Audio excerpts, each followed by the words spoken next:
Hey everybody, welcome. Just wanted to get another video out there. Sorry for the confusion with time zones.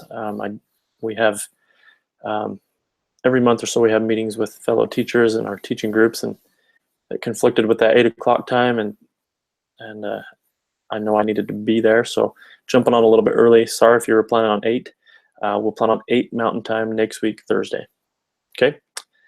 I don't mean to be so sporadic, but in the meantime, with these videos, I'll keep them fairly brief because I know your time is valuable. So I want to honor that and keep this just a few minutes and put out some highlights out there for this week's material. Thanks for your work on the Doohickeys papers. I'm grading those as we speak, and as we go, they always improve. So I appreciate the group efforts. Those of you that are seeking further feedback, it's hard work. Group papers are hard work, but one of the things this class helps us accomplish is to learn how to collaborate and think together in groups, which in all of my work, in my professional work, it's all group stuff. So, you've heard that and it probably drives you batty, but it's true. So it's very true. Wanted to read a quote to you from Elder Bednar today.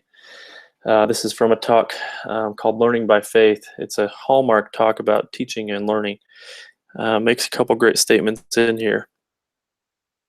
As I've mentioned in my stake, our president has been talking a lot about teaching doctrine, because we changes attitudes and behavior more quickly and more effectively than the teaching of behavior changes behavior.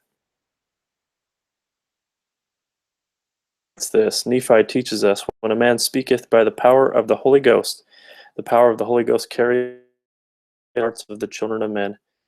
Please notice how the power of the Spirit carries the message unto, but not necessarily into the heart.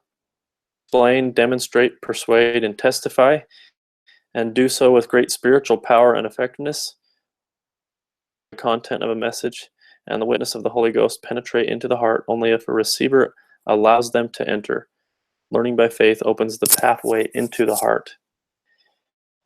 So I share that to all of you. Those of you that may have teaching responsibilities, those of you who are managers trying to help coach behavior, those of you who are parents trying to teach and develop your children, we can be very effective. We can teach with great power, but it's the Holy Ghost and the reception of the Holy Ghost to the individual that invites that change. So I thought that was a powerful way to speak about that from Elder Bednar. He goes further in this next paragraph. He says, I suspect we emphasize and know much more about a teacher teaching by the Spirit than we do about a learner learning by faith. Clearly, the principles and processes of both teaching and learning are spiritually essential. And that really rung a bell with BYU Idaho. We are an environment of teachers and learners. I'm your instructor, but we learn together. I'm a learner when I'm with you, and we're all teachers. And we get to learn together. That's scripturally founded doctrine.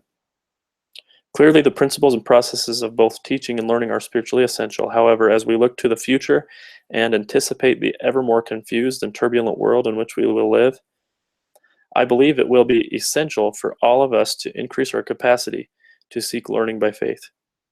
In our personal lives, in our families, and in the church, we can and will receive the blessings of spiritual strength, direction, and protection as we seek by faith to obtain and apply spiritual knowledge.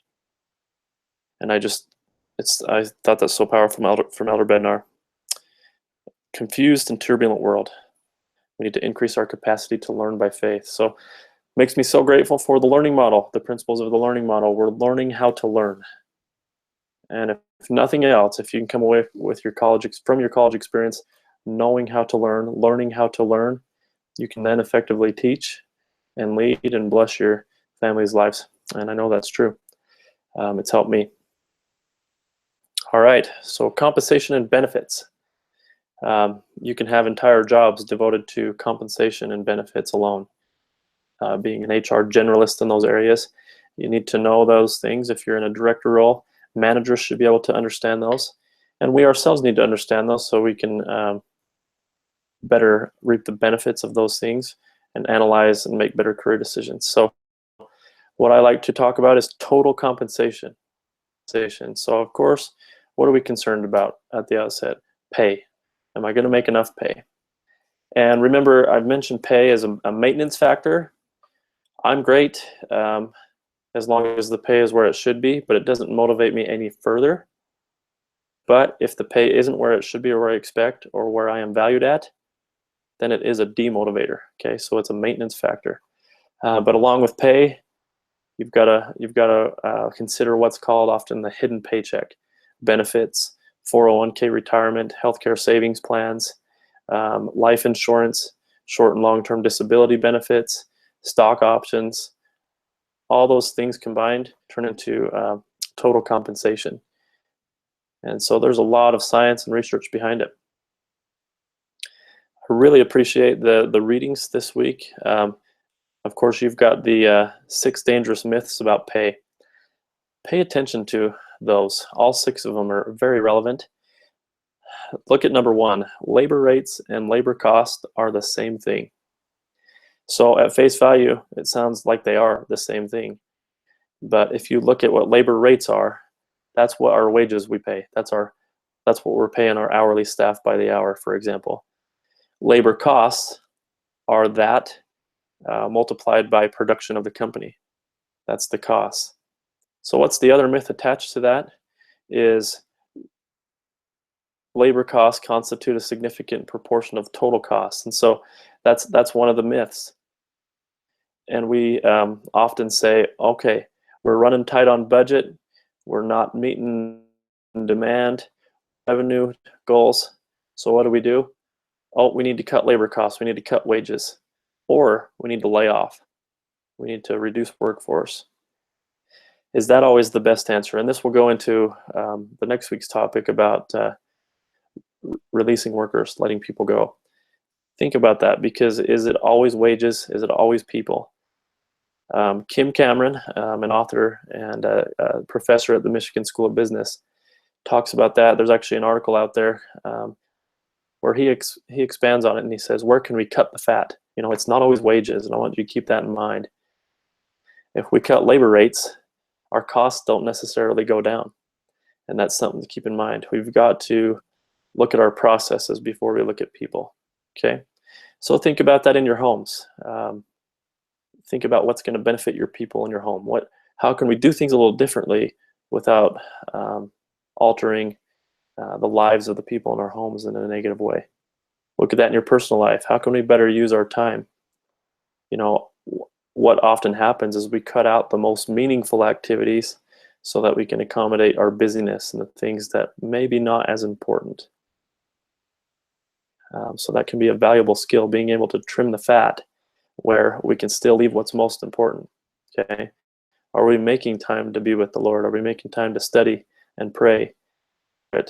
Are we making time to serve others? Are we making time to teach and spend time with our family? Still juggle all the busyness of life. I've actually just started reading a book by Clayton Christensen called How Do You Measure Your Life? If you guys don't know who Clayton Christensen is, he's an LDS businessman. He's the leading professor on innovation in the world. He works at the Harvard Business School. And he wrote a book called How Do You Measure Your Life? The premise of this book is the fact that in Harvard, as we've talked about, they go over case studies just like we do. They talk about these companies. They talk about how to make them better. They make recommendations. They present solutions. They talk about implementing those solutions. They talk about cost benefits. They do all the analysis work. And he has many, many classmates from his time at Harvard, and they get together every few years for reunions. And over time, he noticed that some of those would stop showing up, or some of them would have been dealing with very difficult struggles, divorce, family issues, financial hardships.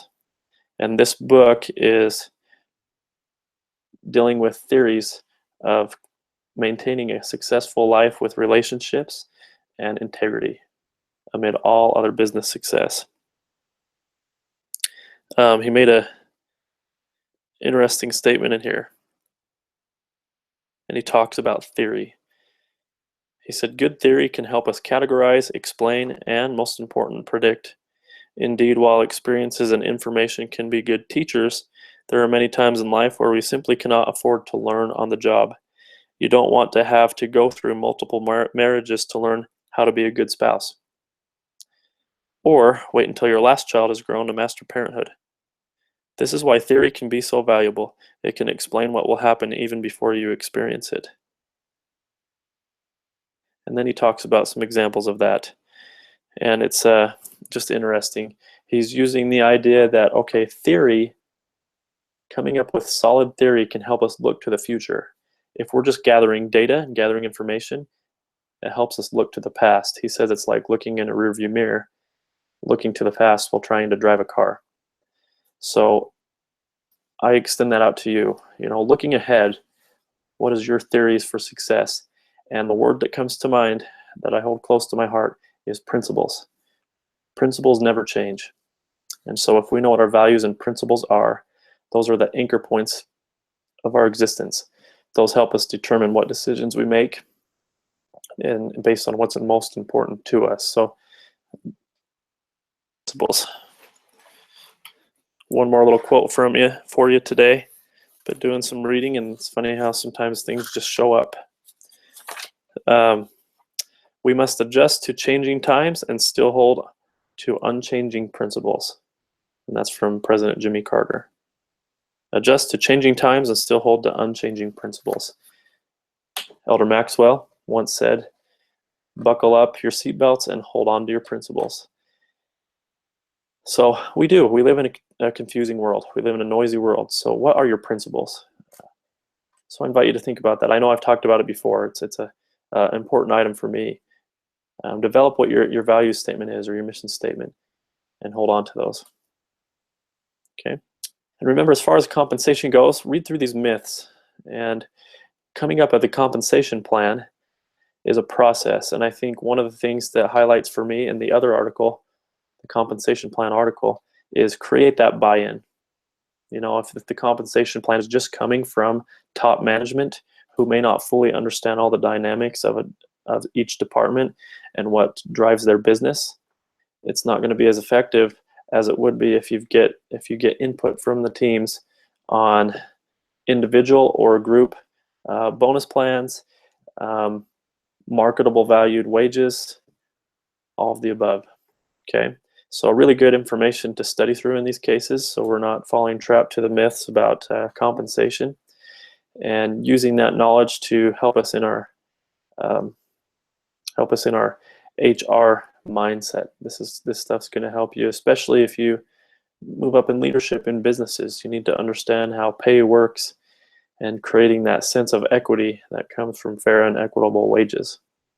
Okay, so that's all I had. I just wanted to share those few thoughts. Hold on to your values and principles in changing times.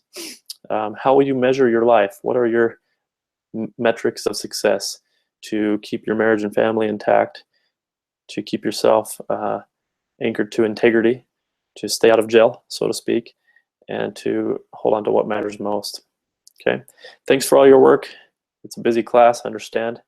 As far as the doohickeys go, I'll have those graded by this weekend is the plan. And if you have questions or feedback on that, let me know. Sorry about the confusion on the lesson 9 quiz. As a teaching group, we decided to delete out those last few questions because the Affordable Care Act, some of that information is up in the air with the new presidency. So you can see that HR is a always changing environment. Okay, so enjoy your time. If you need anything, let me know. Take care.